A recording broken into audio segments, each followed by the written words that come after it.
So hello, ये अभी पूरा लैपटॉप ही रिसीव किया था हमने। ये है सैमसंग का, नो पावर में है, ठीक है। नो पावर है, लेकिन हल्की सी इसमें गलती क्या हुई है, by mistakenly clean DC jack को देखो क्लीन करने की कोशिश की गई है, लेकिन क्लीन करने के दौरान इसमें ऑयल यूज़ किया गया, ठीक है। जनरली ऑयल क्लीन करने के लिए लैपटॉप में आप ऑयल नहीं, अगर आप यूज़ करना चाहें पेट्रोल यूज़ कर सकते हैं, रिमूवर आईपी यूज़ कर सकते हैं, थिनर यूज़ कर सकते हैं, या समटाइम्स नेल पॉलिश रिमूवर घर में होता है। इस ऑल्सो वो मतलब होता है कि ऐसी चीज़ें जो इवेपोरेट होके तुरंत ख़त्म हो जाती हैं, ऐसी चीज़ें मतलब स्लॉसिस या कोई चिपचिपा ऐसे केमिकल इस्तेमाल या ऑयल इस्तेमाल नहीं किया जाता है। बस आई थिंक यही मिस्टेक हुआ होगा जिसकी वजह से इसमें पावर अभी नहीं जा रहा है। पावर ये जो है ये ऑयल अंदर तक गया हुआ है, ठीक है जी। और बोर्ड तो केवल डस्टी है बोर्ड में, और कहीं कुछ इश्यूज वैसे तो अभी फिजिकली नहीं दिख रहा है, ठीक सर। सो एक बार फिर हम लोग देखेंगे क्या डीसी जैक जो है उसके अंदर पावर जा रही है या नहीं रही है ना। ये पावर रिसीव नहीं कर पा रहा, कभी देखिए नहीं ले रहा, हाँ, कोई लोड ही नहीं ले रहा है ना। सो ऑयल की वजह से मे बी ये हुआ हो, तो ये डीसी जैक चेंज करना पड़ेगा होपफुली। एक बार चेक करते हैं यहाँ वोल्टेज आ रही कि नहीं आ रही। नहीं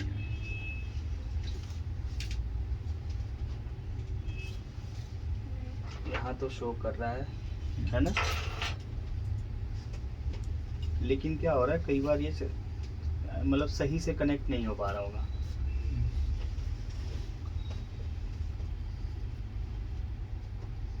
ठीक है, अब आने लगा है। अभी हम चेक कर रहे थे तो नहीं। अब ये चीज़ देखना कि क्या अगर ये वोल्टेज यहाँ आ रहा है तो हमारा रेगुलेटर्स वाले एरिया में पहुंचना चाहिए ना, किसी भी एक रेगुलेटर एरिया पे। जी सर। तो ये हमारा रेगुलेटर का एरिया दिख रहा है।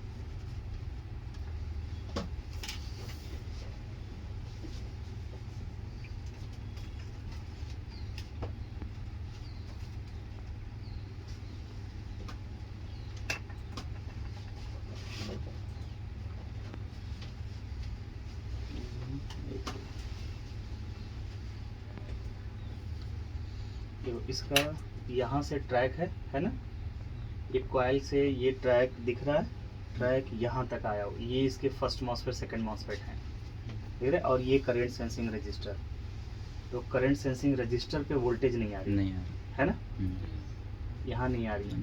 तो एक बार ये देखेंगे कहीं शॉर्टिंग तो नहीं है, शॉर्ट तो नहीं हुआ है कुछ, है ना। बीप रेंज में लगा करके एक बार देखते हैं, शॉर्टिंग तो नहीं बता रहा, शॉर्टिंग नहीं बता रहा, तो फिर सप्लाई अभी क्यों नहीं आ रही ये देखना होगा हमें, है ना।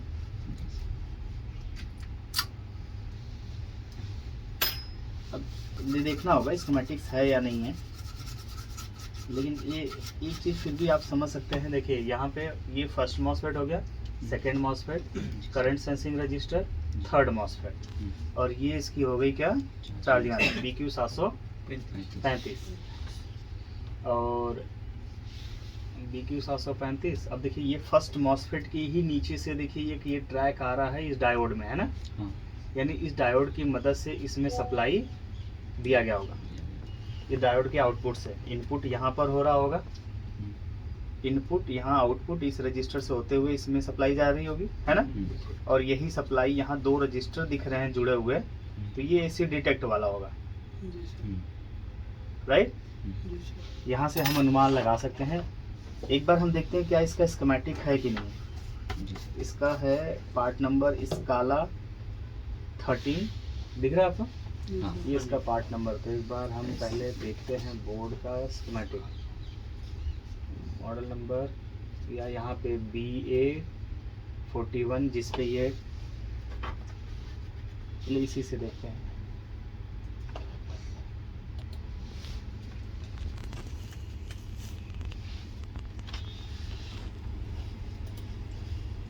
SCALA स्काला 3-15/17/17 17 CRV स्कीमेटिक है ना। सैमसंग का मिल रहा है वैसे। NP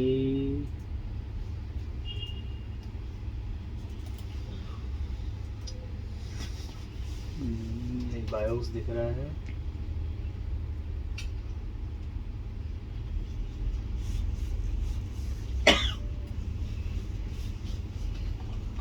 नहीं है लग रहा है, एक सेकेंड। NP3 स्केवला 14 CRV, ये क्या है?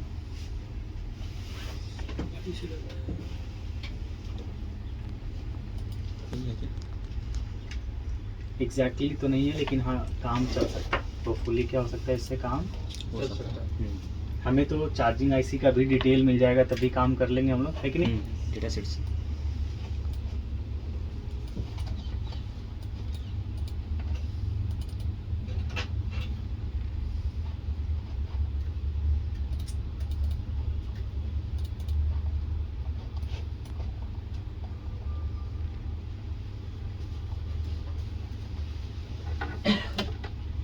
चार्जिंग IC है BQ 735 ना। BQ 735 BQ 735। कोई नहीं, हम AC के सर्च मारते हैं ना, ACP ACN सर्च मार के जाते हैं। यहाँ आगे हाँ N चैनल मॉसफेट दिखा रहा है। क्या दिखा रहा है?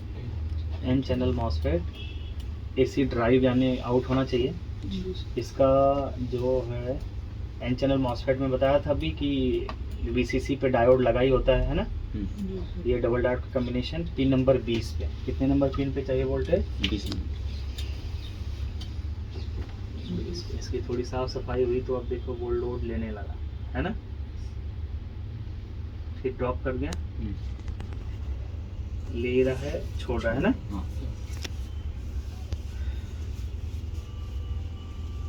क्लीनिंग करना होगा पूरा ढंग से, है ना। क्लीनिंग करते ही होपफुली ये क्या होगा, चलेगा। खैर फिर भी हम देख लेते हैं ना। पिन नंबर 20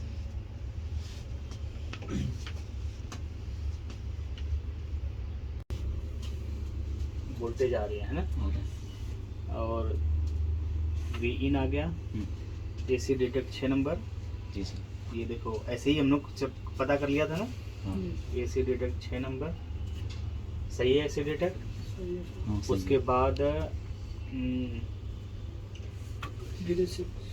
वीरे 6 देखते हैं कितने नंबर पे, 16 नंबर। 16 number 6 word 5 15 15 16 number. ये हो गया, यहाँ से यहाँ आ रहा है ना। ये भी ठीक है, 6 वर्ड आ रहा है। हाँ अब हमें देखना होगा AC drive 4 number. 1 2 3 4 AC drive out नहीं हो रहा है ना।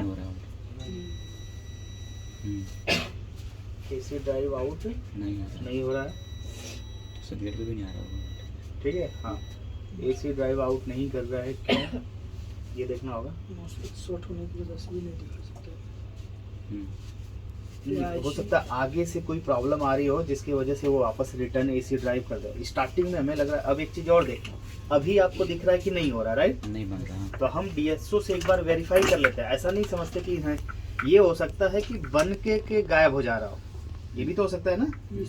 वो बन रहा होगा और फिर कहीं कुछ प्रॉब्लम हल्की समझ आ रही होगी तो वो क्या कर रहा होगा, ड्रॉप कर दे रहा होगा। ये भी तो हो सकता है। तो इस चीज को कंफर्मेशन आप कर सकते हैं DSO से। अब देखो इसको बंद किया हमने, 1 2 3 4 ये है AC ड्राइव के लिए। ऑन किया, देखो 10 दिन 20 24 वोल्ट अभी बन रहा है। AC ड्राइव बन रहा है। और कुछ टाइम बाद अगर ड्रॉप करता है तो इसका मतलब आगे कुछ ना कुछ है, IO या कुछ ऐसी चीज है जो शॉर्ट है। शॉर्ट नहीं है, या तो कहीं से स्टॉप ड्रॉप कर रहा है। डस्टिंग वस्टिंग कुछ भी। देखो अब इस बार ड्रॉप नहीं किया तो इसका मतलब ये चल सकता है। ठीक है, इसकी पूरी ये DC जैक एक बार पूरी क्लीनिंग होगी, है ना। एक बार इसकी पूरी क्या कही जाएगी, अच्छे से वॉशिंग होगी, उसके बाद इस पे काम करेंगे।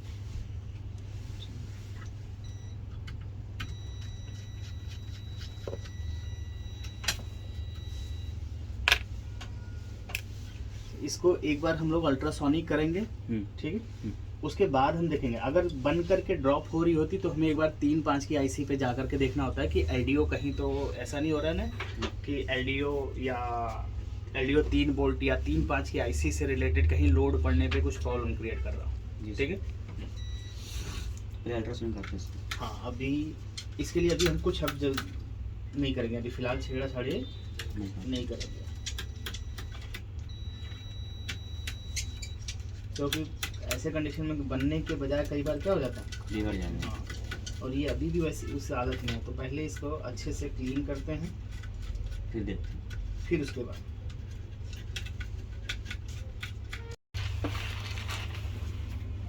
अनूप क्या है सर का लैपटॉप में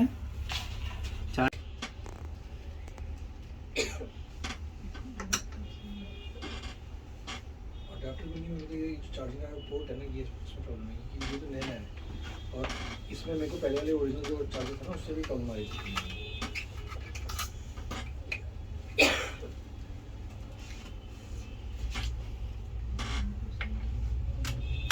हमने क्या इसमें घुसा दिया भाई।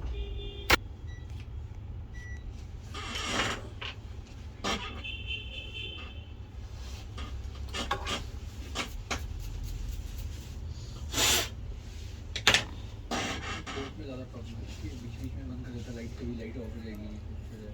सर इनके अडेप्टर पे लाइट बंद हो रही है, आप अपना वाला लगा के देखो, हमारे वाले में प्रॉपर चल रही है। चल ही रहा था, लगाए रखो आप 5 मिनट लगा रखो।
वही खराब है।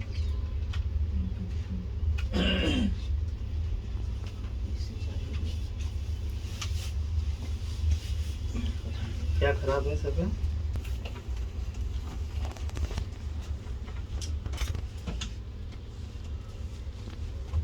ये जो आपके देख रहे स्क्रीन जो ऐसा हो रहा था, ठीक है टाइट कर ठीक है, उस तक नहीं होता।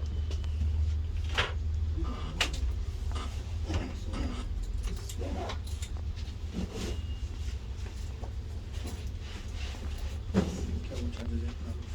सर 7 वगैरह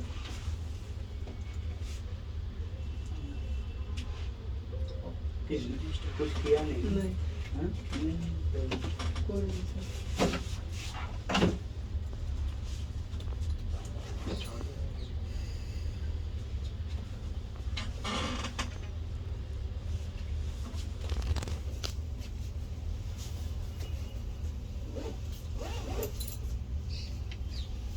कंपैटिबल है, चार्जेस में प्रॉब्लम आ गई है क्या? क्योंकि दोबारा लेना चाहिए या नहीं लेना चाहिए, क्योंकि फिर बार बार आना तो पड़ता पैक कर लिया है कम्प्लीटली। जो लिक्विड था वो भी काफ़ी अच्छे से क्लीन हो गया है और इसको कंप्लीट अल्ट्रासोनिक किया है, अल्ट्रासोनिक करके ओवन किया है। बोर्ड की कंडीशंस भी काफ़ी चेंज हो गई है और अब सही प्रॉपर लोड ले रहा है। यानी कि अगर हम देखें तो अब जब भी हम कनेक्ट कर रहे हैं एक बार में प्रॉपर ये लोड ले रहा। पहले इस तरीके से वो लोड नहीं ले पा रहा था, बार बार जीरो पे हो जा रहा था, कुछ टाइम बाद ड्रॉप हो जा रहा था। लेकिन अगर लोड ले रहा है इसका मतलब है कि पावर प्रॉपर जाने लगी। अब इसी चीज़ को अगर हम मिस हैंडलिंग करते डायरेक्टली चार्जिंग सेक्शन या पावर इन सेक्शन या अदर जगह पे, जैसे ऐसे केसेस में जब वोल्टेज ड्रॉप होता है तो हम आयो या 3-5 पे काम कर देते हैं, तो दिक्कत होती है। हमें ये देखना होता है प्रॉपर कि किस तरीके से ध्यान से और वो भी मेरी नज़र पड़ गई कि हाँ इसमें लिक्विड गया, और साथ के साथ जिनका है उन्होंने भी मेरे को दिया। जब मैंने बात किया कि नहीं हाँ सर इसमें कुछ डाला गया, तब इन्फॉर्मेशन मिली कि हाँ इसके अंदर ऑयल ऐसा कुछ लिक्विड डाला गया, जिसकी वजह से अगर वही चीज़ अगर ध्यान से नहीं देखते तो फिर क्या होता है, बोर्ड में कहीं ना कहीं अननेसेसरी वर्क होता है ना। सो कभी भी इस बात का ध्यान रखें कि जब आप कस्टमर से कोई भी लैपटॉप रिसीव करते हैं तो प्रॉपर वे में पहले फिजिकली देखना है क्या प्रॉब्लम है, किस तरीके से प्रॉब्लम मतलब स्टार्ट हुई थी, है ना। आप कस्टमर से प्रॉब्लम करते हैं तो आपको इन्फॉर्मेशन मिल जाती है।